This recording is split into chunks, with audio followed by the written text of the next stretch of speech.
Hey guys, what's up? My name is Zlyphor and welcome to part 2 of my review of music streaming programs, basically. So the first one we talked about was RDO. Today we're going to be talking about a fairly new one, not that new, but still fairly new into the game, is Sony's Unlimited Music.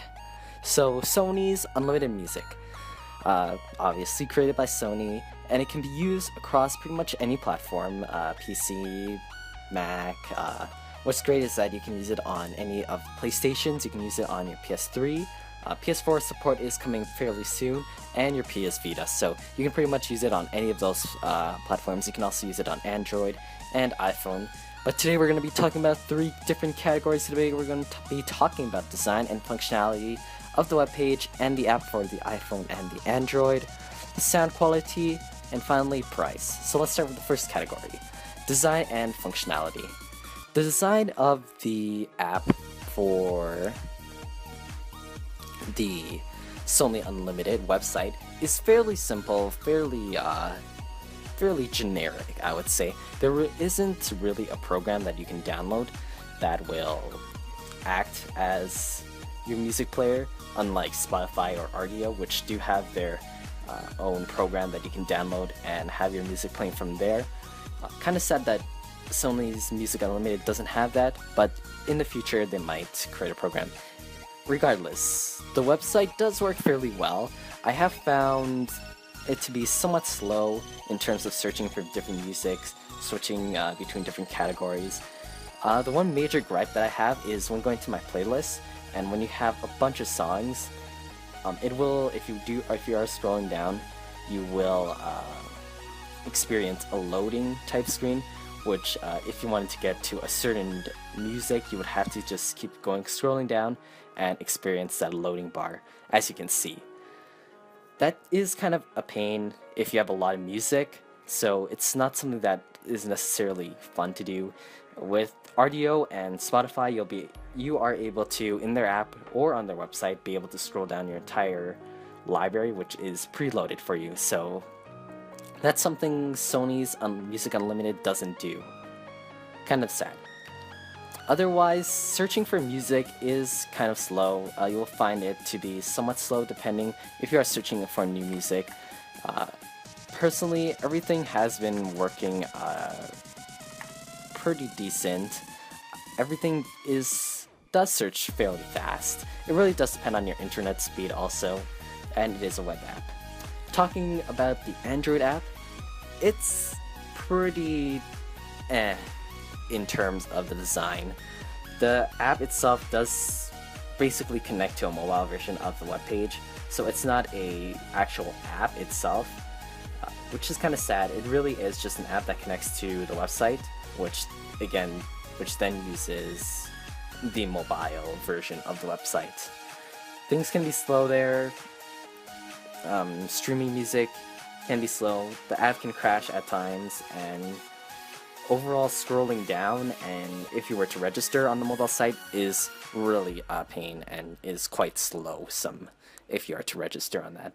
The iOS app is somewhat better. I have experienced a few crashes.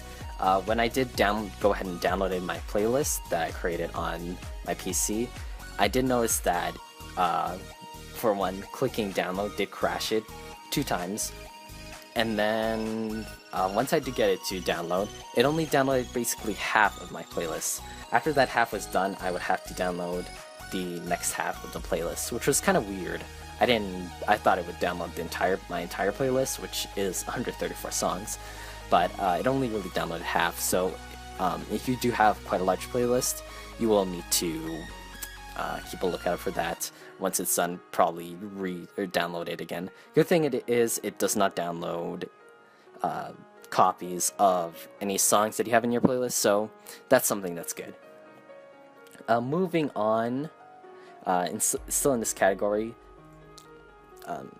there really isn't much more that I can say about the apps for Android and iPhone. They are pretty generic. The iPhone app for the reviews I've seen on the App Store have been fairly low, averaging at around 2 to 3.5 stars. I believe they can do a lot better in terms of the mobile apps for the Android and the iPhone. I think they just really kind of skipped out on that. Really just went to the bare minimums with the apps. They're not great. The iPhone app is a lot more responsive than the Android one, and a lot more fast and fluid, but it hasn't really been upgraded to accommodate for iOS 7. From the reviews I've seen, the iPad interface is really bad. Probably on par with the Android version, which in itself is pretty bad also.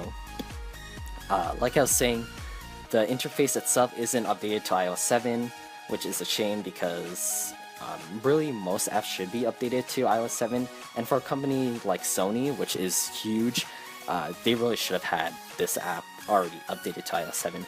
I didn't really check when the app was released for Android or iPhone, but I'm assuming that it was released around the time that the Music Unlimited started up, which was in 2012, so I'm kind of assuming that it's around that range. Anyways, moving on to the next topic, sound quality. Sound quality is on par with RDO.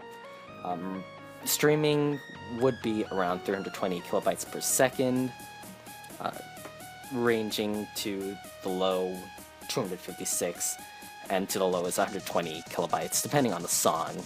If it's most songs are updated to the sound quality of 320 kilobytes per second, but some songs that are very rare that you might that aren't really listened to that much might have a lower sound quality. On the Android and iPhone, in terms of offline playlists, I have seen downloads for the file size to range for around 1.56 MB to around 3, depending on the size of the song. To me, that does look around 256 kilobytes per second, but really, honestly, it really depends on what equipment you're using. If you are going to be listening with your iPhone or your Android, chances are you will be using fairly on par headsets with those. 256 kilobytes per second is not at all bad and does sound fairly decent. So if you are concerned about sound quality, it's not something that Sony did skip out on. It sounds fairly good. Everything sounds pretty nice in terms of what the songs have to offer, and everything sounds pretty good in terms of quality in MP3 files. So that's something that Music Unlimited did right. And I think for the price that you're paying to listen to Music Unlimited, the sound quality is justified. Now moving on to the price category. Price is really good. I really am liking the price. It is cheaper than RDO and Spotify, which is something that I think Music Unlimited really did right.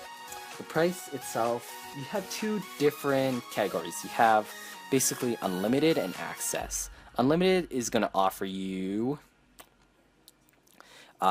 music coverage between your PC and your mobile devices. You get access to offline streaming, offline playlists, which you can download, and then you get streaming in high quality. That's something that's really good. So you get that premium plan, that would be unlimited, and then access will allow you to just use it on, I believe, your PC. Otherwise, you'll be able to use it on any PlayStation device, which is really good too. Now, the price for these two, for the unlimited, it is $9.99, which is pretty decent, around the same price as Spotify, now that I think about it. It is around the same price as Spotify, so that's something that you will get, $9.99 for unlimited. Access, I believe, is around the same price too. I'm not too sure. I will have to check that out. All the price links or price description information will be in the description below, so you can go ahead and check that out. Pretty much the prices are on par with RDO and Spotify.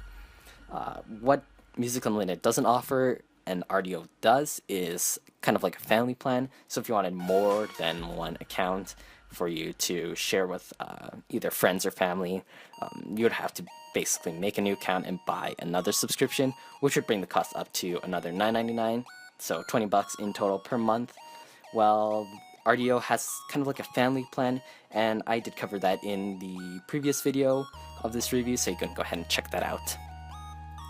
Otherwise, some other additional information about Sony's Music Unlimited. They do have around 20 million songs, so it's around on par with Spotify. Pretty good large library. I think it's a pretty decent streaming program. It's something that you should really give a try. They are offering a 30-day trial, which is really good. I do really like that. So if you're going ahead trying around different streaming sites, do try Spotify, which also offers a 30-day program. RDO only offers a 14-day program, and Music Unlimited, like I said, does offer a 30-day program. So go ahead and try out Spotify and Music Unlimited. See which one you like, see which one has more of the songs that you enjoy listening to, and that pretty much wraps up the review. Overall, I would give Music Unlimited, in terms of sound quality, streaming, and music availability, an 8 out of 10. And in terms of the web app and the mobile apps for iPhone and Android, I would give those around a 5 out of 10. They could really work more on the interface too with the web and the mobile apps, and I think they really did skip out on those, the design and the functionality. But that wraps it up. Thank you for watching. I hope you guys did enjoy this review. I hope it was informative. Sorry if you guys found it kind of boring or kind of slow. But that wraps it up. Thank you for watching, and I guess I'll see you in part 3. In part 3, we're going to be covering Spotify. Thanks for watching, guys. I'll see you later. Peace soup.